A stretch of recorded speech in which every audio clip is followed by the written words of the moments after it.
ప్రభుత్వం వచ్చిన తర్వాత ప్రజలు ఈరోజు ప్రశాంతంగా ఉంటున్నారు.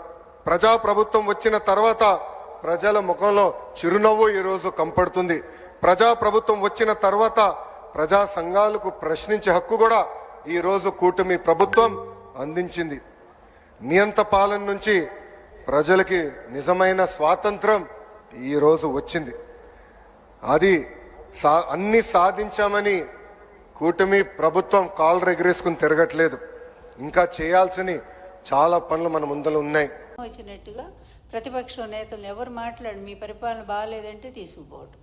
అదేవిధంగా ముఖ్యంగా ఈ రాష్ట్రంలో ఈ 1 ఇయర్లో ఆడపిల్లల మీద జరుగుతున్నటువంటి అత్యాచారాలు ఇంతవరకు స్వాతంత్రం వచ్చాక రాజకీయ చరిత్రలో, అంతకుముందు ఎక్కడో నిజాం టైంలో రజాకారుల ఉద్యమాల్లో మహిళల మీద అత్యాచారాలు దారుణంగా జరిగాయి అనేది మనం విన్నాము.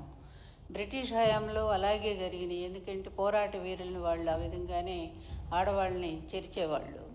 కానీ ఈరోజు ఇది ఒక ప్రజాస్వామ్య దేశం, ప్రజాస్వామ్య పరిపాలన అనుకొని మీరు అనుకుంటున్నారు, మేమైతే అనుకోవట్లేదు. ఈవీఎంల సాయంతో వచ్చినటువంటి దరిద్ర పరిపాలన మీది ప్రభుత్వం ఇది. ఈ ప్రభుత్వంలో మీరు చేస్తుంది ఏంటంటే ఇదిగో ఇట్లాంటి అనాచారాలు.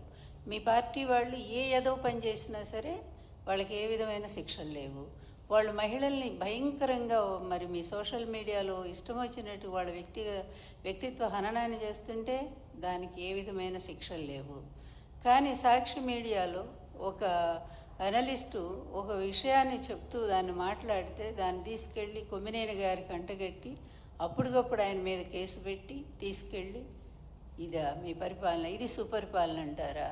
మీరు నిజంగా నిజాయితీగా ఒప్పుకోండి, ఒక్క పాయింట్ అన్న నిజాయితీగా ఒప్పుకోండి అయ్యా మీ తండ్రి కొడుకులు.